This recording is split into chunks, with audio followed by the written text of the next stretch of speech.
কেরানীগঞ্জে তিনতলা ভবন উল্টে পাশের ডোবায় আহত ৭ জন হাসপাতালে। আশেপাশের ৫টি ভবন ঝুঁকিপূর্ণ ঘোষণা। ভূমিকম্পের মতো মাটি কাইপা উঠছে, তখন আমরা ঘুম থেকে ওইটা দৌড়াদৌড়ি করছি। ড্রেজার দিয়ে ভরতে ভরতে ড্রেনের যে পানিগুলি এইখানে জমাট হয়েছে। পিলারের গোড়া হয়তো মাটি নরম হয়ে গেছে, যা অপরিকল্পিত ভবন এই জন্য ধসে গেছে। রাজধানীর কাছাকাছি হওয়ায় আবাসন চাহিদা তুঙ্গে। যেন তেন ভাবে ভবন গজিয়ে ওঠায় গেল ৬ বছরে হেলে পড়েছে ৫টি।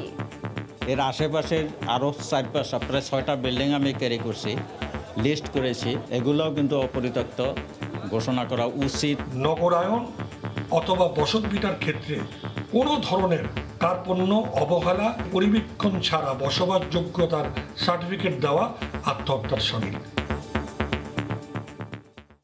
দেখছিলেন প্রধান শিরোনাম, রাত ১১টার সময়। সঙ্গে আছি আমি তানজিলা খান মেম। এবার অন্যান্য শীর্ষ সংবাদ। পিলার দিছে এক জায়গায়, বাংছে আরো ভিতরে, কারো না কারো ২ নম্বরে আসছে এর ভিতরে। সার্ভেয়ার ও বিআইডব্লিউটি এর টানাপোড়েনে নদীর সীমানা পিলার দিয়ে জটিলতা। কর্তৃপক্ষ সামান্য ভুল বললেও অবৈধ সুবিধা নেওয়ার অভিযোগ। এখনো চলছে দখল। লক্ষ্মীপুরের সংসদ সদস্য পাপুলের কুয়েতে কারাদণ্ডের কপি পেয়েছে সরকার, জানালেন পররাষ্ট্রমন্ত্রী। এমপি পদ বাতিলের সিদ্ধান্ত নেবে সংসদ। এবং আন্তর্জাতিক মাতৃভাষা দিবস ঘিরে কেন্দ্রীয় শহীদ মিনারে শেষ সময়ে আলপনায় রঙের ছোঁয়া, চলছে পরিচ্ছন্নতার কাজও।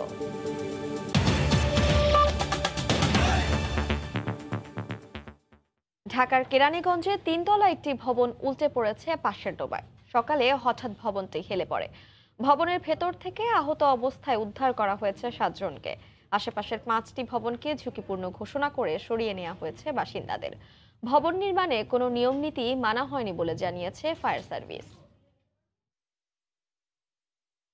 ডোবার উপর ২০ বছর ধরে ঝুঁকিপূর্ণ অবস্থায় দাঁড়িয়েছিল ভবনটি। প্রত্যক্ষদর্শীরা জানান, শুক্রবার সকাল ৮টার দিকে হঠাৎ ডোবার দিকে হেলে পড়তে থাকে তিনতলা ভবনটি। সকালে যখন ঘুম থেকে উঠছি তখন দেখছি একটা ভূমিকম্পের মতো মাটি কাইপা উঠছে, তখন আমরা ঘুম থেকে ওইটা দৌড়াদৌড়ি করছি।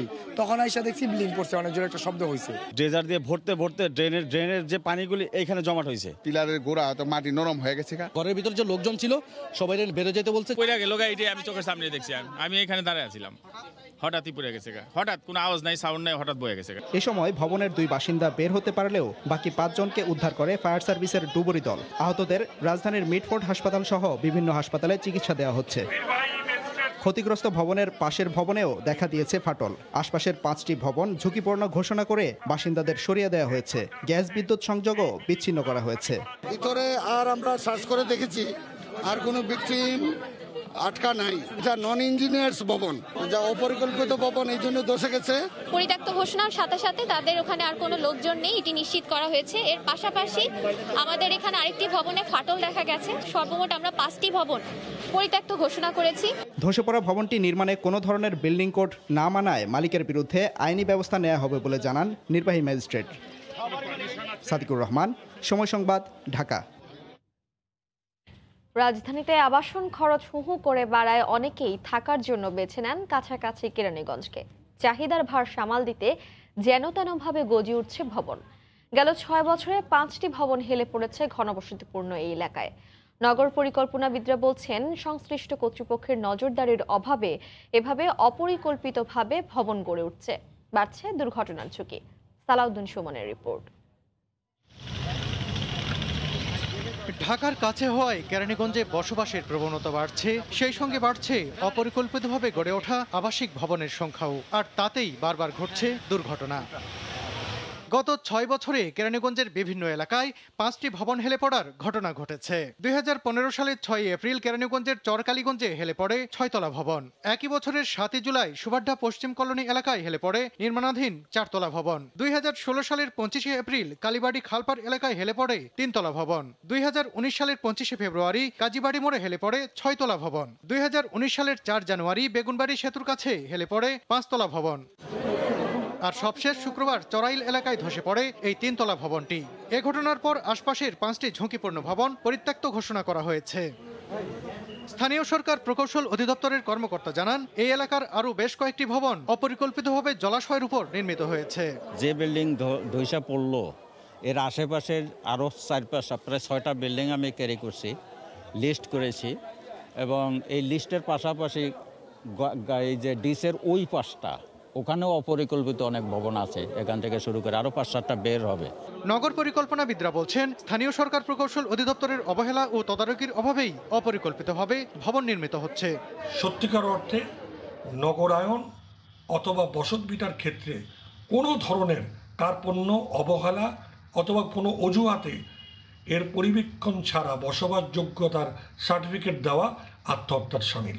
এখনই সতর্ক না হলে ত্রুটিপূর্ণ অবকাঠামোর ভবনগুলো বিপর্যয় ডেকে আনতে পারে বলে আশঙ্কা প্রকাশ করেন নগরবিদরা। সালাউদ্দিন সুমন, সময় সংবাদ, ঢাকা। ঢাকার চারপাশের নদী দখল মুক্তের অভিযানের মধ্যেই তীর রক্ষায় সীমানা পিলার বসানো নিয়ে প্রশ্ন উঠেছে। সদরঘাট এলাকার শ্যামবাজারে নদীর 20 ফুট জায়গা না ছেড়েই স্থায়ী সীমানা পিলার বসানোর এমন অভিযোগ উঠেছে বিআইডব্লিউটির সার্ভেয়ারদের বিরুদ্ধে। এদিকে উচ্ছেদ অভিযানের মধ্যেই ফের নদী দখল করে ইটভাটা ও নদী ভরাটের প্রমাণ মিলেছে তুরাগের সাভার অংশে। মাহমুদ রাকিবের রিপোর্ট। সদরঘাটের পাশেই শ্যামবাজারের ফরাসগঞ্জে উচ্ছেদ অভিযানের আগে এখানে স্থায়ী সীমানা পিলার বসানো হয়, কিন্তু উচ্ছেদ অভিযানে এসে আরও 20 থেকে 25 ফুট ভিতরে গিয়ে নতুন করে ওই জায়গা পর্যন্ত সীমানা চিহ্নিত করা হয় এবং এই 7তলা ভবনটিও আরও 20 থেকে 25 ফুট ভিতরে গিয়ে নতুন করে পুনঃচিহ্নিতকরণ করা হয়। নতুন দাগে গত 15ই ফেব্রুয়ারি ওই ভবনে উচ্ছেদ চালায় বিএডব্লিউটির ঢাকা বন্দর কর্তৃপক্ষ। গুড়িয়ে দেওয়া হয় স্থায়ী সীমানা পিলার থেকে আরও প্রায় 20 ফুট বাইরের অংশ। পূর্ব পাশে হলে দুটি সীমানা পিলার রয়েছে, সেখানে প্রথম সীমানা পিলারের পরে 56 ফিট পরে আরেকটা সীমানা পিলার বসবে। সেই জায়গাটা আমরা অ্যালাইনমেন্ট দিয়ে এসেছি। ঢাকার চারিদিকে সীমানা পিলার হচ্ছে, সেখানে সামান্য ভুল ত্রুটি কন্ট্রাক্টররা করতেই পারে। মহানগর জরিপের ম্যাপে এ বক্তব্যের প্রমাণও মেলে। অবশ্য সীমানা নির্ধারণ ও পিলার বসানো প্রকল্পের নির্বাহী প্রকৌশলী ভুল স্বীকার করতে নারাজ। আমরা চেক দিয়ে দেখেছি আমাদের পিলারের অবস্থান সঠিক আছে। এখানে তাৎক্ষণিক ফিল্ডে যারা উপস্থিত থেকে এটা মেজারমেন্ট করছে তাদের ভুল বোঝাবুঝি। সার্ভেয়ার আর ঢাকা বন্দর কর্তৃপক্ষের এমন রশি টানাটানিতে ক্ষুব্ধ ক্ষতিগ্রস্তরা। পিলার দিছে এক জায়গায়, বাংছে আরো ভিতরে, ওই হিসাবে বলতে গেলে পিলার আলা 2 নম্বরই করছে। শ্যামবাজারে যখন এই দুরবস্থা, তখন রাজধানীর বসিলা ও ঢাকা উদ্যানের অপর পাশ সাভার অংশে গিয়ে দেখা যায় স্থায়ী সীমানা পিলারের মধ্যে নদী দখল করে চলছে ইটভাটার ব্যবসা। পাশে আবার নতুন করে চলছে বালু ভরাটের কাজও। ম্যাপ নিয়ে যাচাই বাছাই করেই পিলারগুলো বসিয়েছে। তো এর মধ্যে যদি কোনো ভুল হয়ে থাকে তাদের অবশ্যই আমরা তদন্ত করে দেখব এবং ব্যবস্থা নিব। 2022-এর জুনের মধ্যে ঢাকার চারপাশের নদী তীরে স্থায়ী সীমানা পিলার বসানোর কাজ শেষ হবার কথা। মাহমুদ রাকিব, সময় সংবাদ, ঢাকা। রাত 11টার সময় আরো থাকছে। টানা 3 দিনের ছুটিতে কক্সবাজারে পর্যটকের ঢল। হোটেলে মোটেলে খালি নেই ঘর। পরিবহন দোকানপাটে বাড়তি অর্থ আদায়ের অভিযোগ। সতর্ক ট্যুরিস্ট পুলিশ। অর্থ ও মানব পাচারের মামলায় কুয়েত আদালতে 4 বছরের কারাদণ্ডপ্রাপ্ত এমপি পাপুলের রায়ের কপি পেয়েছে সরকার।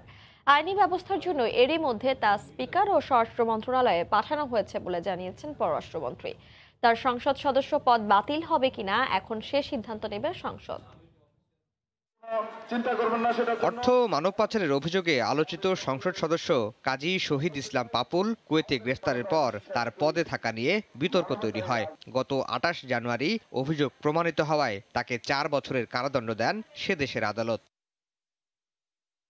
শুক্রবার রাজধানীর পূর্বাচলে এক অনুষ্ঠান শেষে পররাষ্ট্রমন্ত্রী জানান, রায়ের কপি হাতে পেয়েছে সরকার। 61 পৃষ্ঠার আরবি ও ইংরেজি রায়টি স্বরাষ্ট্র মন্ত্রণালয় ও স্পিকারের কাছে পাঠানো হয়েছে। তিনি আরও জানান, এখন আইন অনুযায়ী পরবর্তী ব্যবস্থা নেওয়া হবে। আইন অনুযায়ী স্বরাষ্ট্র মন্ত্রণালয় এবং মাননীয় স্পিকারের কাছে এগুলো পৌঁছে দিয়েছে। বাকি কি অ্যাকশন নিতে হবে তারা সেটা বিধি মোতাবেক অ্যাকশন নেবেন। সংবিধান বিশেষজ্ঞ ডক্টর স্বাধীন মালিক মনে করেন, এমপি পদ থাকবে না পাপুলের। প্রমাণিত হয়েছে সে দোষী অপরাধী, তার 4 বছরের সাজা হয়েছে, অতএব সে দোষী অপরাধী, অতএব তার সংসদ সদস্য পদ আমার ধারণা থাকার কথা না। স্পিকার কার্যপ্রণালী বিধি প্লাস বাংলাদেশের সংবিধান এবং সংসদ কার্যপ্রণালী বিধি সে অনুযায়ী ব্যবস্থা নেবেন। এখন আমরা অধীর আগ্রহে আছি কিভাবে ব্যবস্থা নেন। দেশেও পাপুল ও তার স্ত্রী সংরক্ষিত আসনের এমপি সেলিনা ইসলামের দুর্নীতির তদন্ত করছে দুদক ও সিআইডি। এরই মধ্যে এমপি দম্পতির পরিবারের 617টি ব্যাংক হিসাব জব্দ করা হয়েছে। আফজাল হোসেন, সময় সংবাদ, ঢাকা। সময় সংবাদে সংবাদ প্রচার পর 2018 সালে 10,100 টাকায় 26 দিনের ডাক্তার তৈরির সেই কারখানা সিলগালা করে বন্ধ করে দিয়েছিল রংপুর জেলা প্রশাসন। কিন্তু সামান্য কৌশলে কিছুদিনের মধ্যে পাশের একটি ভবন ভাড়া নিয়ে বিপিডিএ নিয়ে সেই ভুঁইফোর নামে সংস্থাটি গত 2 বছরে ডালপালা ছড়িয়েছে সারা দেশে। জেলা এবং উপজেলা পর্যায়ে শাখা খুলে কোটি কোটি টাকা হাতিয়ে প্রতারণার মাধ্যমে অর্জিত টাকা ভাগাভাগি নিয়ে দুটি পক্ষের রেষারেষিতে বেরিয়ে পড়ে থলের বেড়াল। শাকিল মাহমুদের ক্যামেরায় রতন সরকারের রিপোর্ট। 2018 সালে শুধুমাত্র রংপুর কেন্দ্রিক ছিল প্রতারণার এই চক্র। নামের সঙ্গে ডাক্তার লেখা যাবে এই প্রলোভন দিয়ে 26 দিনের ট্রেনিং শেষে সার্টিফিকেট বাণিজ্য করে 1200 জনের কাছ থেকে কোটি টাকা হাতিয়ে নেওয়ার অভিযোগ ওঠায় সিভিল সার্জনের লিখিত অভিযোগে অবৈধ প্রতিষ্ঠানটি সিলগালা করে দেয় জেলা প্রশাসন। কিন্তু কিছুদিনের মধ্যেই পাশের একটি ভবনে কার্যক্রম শুরুই শুধু নয়, দেশব্যাপী প্রতারণার জাল ছড়িয়ে দেন রাকিবুল ইসলাম তুহিন। ঢাকা, চট্টগ্রাম, খুলনা, রাজশাহী সহ বিভিন্ন জেলা ও উপজেলা পর্যায়ে বাংলাদেশ প্যারামেডিক্যাল ডাক্তার অ্যাসোসিয়েশন বিপিডিএ নামে শাখা খুলে কোটি কোটি টাকা হাতিয়ে নেয় তার চক্র। কিন্তু টাকার ভাগাভাগি নিয়ে দুই পক্ষের মতবিরোধ দেখা দিলে সামাজিক যোগাযোগ মাধ্যমে নিজেদের গোমর ফাঁস করে দেন এর সভাপতি ডাক্তার RM রনি। এই সংগঠনের লাইসেন্স রেজিস্ট্রেশন নিয়েছে এই বাবদ 5 কোটি টাকার বিনিময়ে এবং দলীয় কর্মীদের কাছ থেকে সে টাকা হাতিয়ে নিয়েছে। মহাসচিব রাকিবুল ইসলাম তুহিনের সঙ্গে ফোনে যোগাযোগ করা হলে এ নিয়ে তিনি কথা বলবেন না বলে জানিয়ে দেন। আমি আপনার সাথে বিষয়টা নিয়ে আপনি টোটাল বিষয়টা অফিসিয়ালি দেখেন, আমি এই বিষয়ে কথা বলতে চাচ্ছি না ভাই। জনস্বাস্থ্যের জন্য হুমকি হওয়া সত্ত্বেও আবারও সাইনবোর্ড ঝুলিয়ে প্রতারণার জাল বিস্তার করায় উদ্বিগ্ন সংশ্লিষ্টরা। MBBS ডিগ্রির নিচে কেউই ডাক্তার পরিচয় দিতে পারে না, পারার কথাও না। আসলে ব্যবস্থাপনাটা এবং নিয়ন্ত্রণ থাকা দরকার স্বাস্থ্য মন্ত্রণালয়ের বলে আমি মনে করি। এ অবস্থায় অবৈধ প্রতিষ্ঠানটির বিরুদ্ধে আবারও ব্যবস্থা গ্রহণের আশ্বাস জেলা প্রশাসক ও সিভিল সার্জনের। না, এরা ডাক্তার লিখতে পারে না, এটা একটা প্রতারণা। যারা সাধারণ জনগণ তাদের জন্য এটা একটা ঝুঁকির বিষয়, সেজন্য এটা আমরা অবশ্যই দ্রুত ব্যবস্থা নেব। সরকারের বিভিন্ন গুরুত্বপূর্ণ কর্তা ব্যক্তির নাম ও ছবি ব্যবহার করে অবৈধ প্রতিষ্ঠানটি 8টি বিভাগে 35টি জেলায় ও 60টির বেশি উপজেলায় 100টির বেশি শাখা খুলে প্রতারণা করার অভিযোগ করেছেন সংগঠনটির খোদ সভাপতি। রতন সরকার, সময় সংবাদ, রংপুর। অপেক্ষা আর একদিনের। ভাষা শহীদদের প্রতি শ্রদ্ধা জানাতে প্রস্তুত হচ্ছে কেন্দ্রীয় শহীদ মিনার। সার্বিক প্রস্তুতির অংশ হিসেবে ধোয়া মোছার কাজ শেষে চলছে মূল বেদি সহ আশেপাশে আলপনা আঁকার কাজ। আয়োজকরা বলছেন স্বাস্থ্যবিধি মানতে এরই মধ্যে জারি করা হয়েছে বেশ কিছু নির্দেশনা। আরও জানাচ্ছেন তোহা খান তামিম। রং আর নিপুণ হাতের ছোঁয়ায় জীবন্ত হচ্ছে শহীদ বেদি। তুলির আঁচড়ে প্রকাশ পাচ্ছে আলপনার অবয়ব।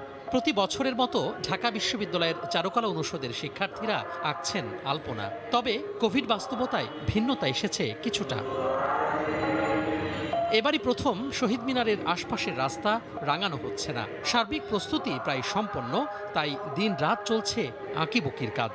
টোটাল 3টা বেদিতে 2টা করে 6টা আলপনা করা হয়। এইখানে এসে কাজ করাটা আমার কাছে মনে হয় অনেক একটা গর্বের একটা ব্যাপার। ভালোবাসা, আনন্দ, শ্রদ্ধা সবকিছু মিলিয়ে কাজগুলো হয়। শহীদ মিনার আশেপাশে সব জায়গাতে আলপনার কাজ হচ্ছে, ওই পাশের দেয়ালে কাজ হচ্ছে, তো মোটামুটি শেষের দিকেই। আয়োজকরা আগেই জানিয়েছেন সীমিত পরিসরে হবে প্রভাত ফেরি। বাধ্যতামূলক করা হয়েছে মাস্ক আর শারীরিক দূরত্ব। যারা শ্রদ্ধা জানাতে আসবেন প্রবেশ করতে পারবেন পলাশী মোড় দিয়ে, বের হতে হবে চানখারপুল অথবা দোয়েল চত্বর দিয়ে। রাস্তায় যেই ব্যাপক পরিসরে আলপনা করি সেটি পুরাটাই এবার বাদ দেওয়া হয়েছে মূলত বেদিতে। আর আমাদের মাননীয় প্রধানমন্ত্রী উনি যেই জায়গাটা দিয়ে উঠবেন সেই জায়গাটুকু শুধু আমরা করব। মাস্ক ছাড়া কেউ বেদিতে প্রবেশ করবে না এবং বেদির যে মুখগুলোতে যেখান থেকে উঠবে সেখানে স্যানিটাইজার থাকবে। আন্তর্জাতিক মাতৃভাষা ও শহীদ দিবসকে ঘিরে নেওয়া হয়েছে 3 স্তরের নিরাপত্তা ব্যবস্থা। 145 সিসিটিভি ক্যামেরা দিয়ে ঢেকে ফেলা হয়েছে পুরো শহীদ মিনার এলাকা। আলপনার এই রং নিশ্চিতভাবে ছুঁয়ে যাবে বাঙালি মননে। রক্তাক্ত দুঃখিনী বর্ণমালা পাবে ভালোবাসার উত্তরাধিকার। এই শহীদ মিনার বারংবার ডাক দিয়ে যাক ভাষিক জাতি বাঙালিকে। কেন্দ্রীয় শহীদ মিনার থেকে তোহা খান তামিম, সময় সংবাদ। রাত 11টার সময় আরো থাকছে পদ্মার ইলিশে সয়লাভ মাওয়ার আড়ত। শীত মৌসুম শেষে ব্যাপক চাহিদা বাড়ার সুযোগে চড়া দাম। বড় আকারের ইলিশের কেজি 1100 টাকা পর্যন্ত। 3 দিনের ছুটিতে কক্সবাজারে পর্যটকের ঢল। হোটেল মোটেল খালি না থাকায় কক্ষ না পেয়ে সৈকত ও সড়কে পায়চারি করছেন। রেস্তোরাঁ, যানবাহন সহ সবখানে বাড়তি অর্থ আদায় ছাড়াও হয়রানির অভিযোগ পর্যটকদের। এজন্য দালাল চক্রকে দুষছেন ব্যবসায়ীরা। জেলা প্রশাসনের সাথে সমন্বয় করে হয়রানি নিরসনের আশ্বাস দিয়েছে ট্যুরিস্ট পুলিশ। আরো জানাচ্ছেন সুজাউদ্দিন রুবেল। বিশ্বের দীর্ঘতম সমুদ্র সৈকত কক্সবাজারে লাখো পর্যটকের যেন মেলা বসেছে। সাপ্তাহিক ও 21শে ফেব্রুয়ারির টানা 3 দিনের ছুটিতে তাদের পদচারণায় মুখর সাগর তীর সহ পর্যটন স্পটগুলো। সৈকতের সুগন্ধা পয়েন্টে হোটেলের রুম ভাড়া না পেয়ে ব্যাগ ও লাগেজ নিয়ে অবস্থান করছেন বালিয়াড়িতে। আবার অনেক পর্যটক অবস্থান করছেন সাগর তীরে। পর্যটকদের অভিযোগ তারা হয়রানির শিকার হচ্ছেন। দৌড়াদৌড়ি করলাম, কোনো রুম পাইনি। আর পাইছি কিন্তু নর্মাল যেগুলো এগুলো অনেক প্রাইস বলতেছে। ঢাকা থেকে হঠাৎ করে আসছি, তারপর হোটেল পাচ্ছি না, সেই সকাল থেকে ঘুরতেছি। বিভিন্ন রেস্টুরেন্ট বলেন, তারপর গাড়ি ভাড়া বলেন, সব কিছুতেই অতিরিক্ত পয়সা চার্জ করছে। যে খাবার গতবার আমরা খেয়েছিলাম মনে করেন 120, 30, 40, এবার এগুলো 180, 200 টাকা এরকম চার্জ হচ্ছে। টানা ছুটিতে করোনার ক্ষতি পুষিয়ে নেওয়া ও হয়রানির জন্য দালাল চক্রকে দুষছেন পর্যটন ব্যবসায়ীরা। বিপুল সংখ্যক পর্যটকের সমাগমকে কেন্দ্র করে বিভিন্ন ধরনের অসৎ উপায়ে পর্যটকদের হয়রানি করছে। আর ট্যুরিস্ট পুলিশ জানিয়েছে জেলা প্রশাসনের সাথে সমন্বয় করে পর্যটকদের হয়রানি নিরসন করা হবে। ম্যাজিস্ট্রেটের সহযোগিতা নিয়ে তাদেরকে মোবাইল কোর্টের মাধ্যমে সাজা প্রদান করি। ইতিমধ্যে বেশ কয়েকটা ঘটনা এরকম আমরা রুখে দিয়েছি। ট্যুরিস্ট পুলিশের দেয়া তথ্য অনুযায়ী টানা ছুটিতে কক্সবাজারে 4 লাখের বেশি পর্যটক এসেছেন। সুজাউদ্দিন রুবেল, সময় সংবাদ, কক্সবাজার। মাওয়া মৎস্য আড়তে পদ্মার ইলিশে ভরপুর। শীত মৌসুম শেষ হওয়ায় চাহিদা বেড়েছে ইলিশের। সরবরাহের তুলনায় ক্রেতা বেশি থাকায় ইলিশের চড়া দাম হাঁকা হচ্ছে। বড় আকারের ইলিশ বিক্রি হচ্ছে কেজিতে 1100 টাকা পর্যন্ত। ভোরেই হাকডাক মুন্সিগঞ্জের মাওয়া ইলিশের আড়তে। ভোরেই তাজা ইলিশের সয়লাভ আড়তগুলো। ইলিশের হাটে ফরমালিন মুক্ত পদ্মার তাজা মাছের জন্য ক্রেতা বিক্রেতাদের ভিড় থাকে সব সময়। তবে সরবরাহের তুলনায় ক্রেতা বেশি থাকায় ইলিশের দাম চড়া। মানুষের চাহিদা বেশি, মাছ হচ্ছে কম, দাম একটু বেশি। 800 থেকে 850 টাকা কেজি, আজকে আপনার 900 থেকে 950 টাকা কেজি। তবে মাছ যেরকম দাম তেরকম। ইলিশ মাছের দামটা একটু বেশি সব মাছের থেকে। ব্যবসায়ীরা বলছেন কারেন্ট জালে উৎপাদন বিঘ্নিত হচ্ছে ইলিশের। 2 ঘন্টার হাটে প্রায় কোটি টাকার মাছ বিক্রি হয়, কিন্তু অর্ধ শতাব্দী প্রাচীন আড়তটির সংস্কার না হয় ক্ষোভ আড়তদারদের। আমাদের যে একটা মেন রাস্তা, সেই রাস্তাটা কেটে দিচ্ছে, আর মাছ সামগ্রী উৎপাদ নাম্বার সেই কোনো খাদ্য কোনো হইতেছে না। হাটে এখন ঝাঁকে ঝাঁকে নতুন ইলিশ আসতে শুরু করেছে। বড় ইলিশ কেজি 1000 থেকে 1100 টাকা, আর 700 থেকে 800 গ্রামের মাছ 700 থেকে 800 টাকায় বিক্রি হয়। 30 জুন পর্যন্ত 25 সেন্টিমিটারের ছোট ইলিশ নিষিদ্ধ করেছে সরকার। মৎস্য বিভাগ জানিয়েছে গেল মৌসুমে জেলেরা 2152 মেট্রিক টন ইলিশ শিকার করেছে। নাসিরউদ্দিন উজ্জ্বল, সময় সংবাদ, মুন্সিগঞ্জ। ঐতিহাসিক সাফল্য অর্জন করল মার্কিন মহাকাশ গবেষণা সংস্থা নাসা। মঙ্গল গ্রহে সফল অবতরণ করছে নাসার মহাকাশযান পারসিভিয়ারেন্স রোভার। কোনো ধরনের জটিলতা ছাড়াই বাংলাদেশ সময় রাত 3টায় মঙ্গল গ্রহের পৃষ্ঠে অবতরণ করে রোভারটি। 6 চাকার এই স্বয়ংক্রিয় যানটি পৃথিবী থেকে 47 কোটি মাইল পথের যাত্রা শুরু করেছিল 7 মাস আগে। বাংলাদেশ সময় বৃহস্পতিবার রাত 3টায় প্রথমবারের মতো মঙ্গল গ্রহের মাটি স্পর্শ করে মার্কিন মহাকাশ গবেষণা সংস্থা নাসার স্বপ্নের মঙ্গলযান পারসিভিয়ারেন্স। দীর্ঘ 7 মাসের যাত্রার পর মঙ্গল গ্রহে অবতরণ করে এটি। রোভারটির সফল অবতরণের পরপরই উল্লাসে ফেটে পড়েন ক্যালিফোর্নিয়ার পাসাডিনার গবেষণা কেন্দ্রের প্রকৌশলীরা। 6 চাকার মহাকাশ যানটিতে রয়েছে একটি ল্যান্ডার ভিশন সিস্টেম, রয়েছে terrain relative navigation, real time ছবি তুলে রাখার স্বয়ংক্রিয় যন্ত্র। মঙ্গলে প্রাণের অস্তিত্ব রয়েছে কিনা তা খতিয়ে দেখবে এটি। এছাড়া মঙ্গলের মাটিতে কি কি উপাদান রয়েছে তা নিয়ে গবেষণা চালাবে পারসিভিয়ারেন্স রোভার। এজন্য মহাকাশ যানটিতে রয়েছে বিশেষ যন্ত্র, যার নাম ম্যাক্সি। এই যন্ত্রের সাহায্যে মঙ্গলের বায়ুমণ্ডলে অক্সিজেন তৈরি করা যাবে বলে জানান নাসার বিজ্ঞানীরা। মঙ্গল গ্রহে নভোযান অবতরণের এখন পর্যন্ত 14 বার চেষ্টা চালানো হয়েছে, যার মধ্যে সফল হয়েছে 8টি, আর এর সবগুলোই ছিল যুক্তরাষ্ট্রের। তবে 1999 সালে একবার নাসার মঙ্গল মিশন ব্যর্থ হয়েছিল। রবিউল ইসলাম আওলাদ, সময় সংবাদ।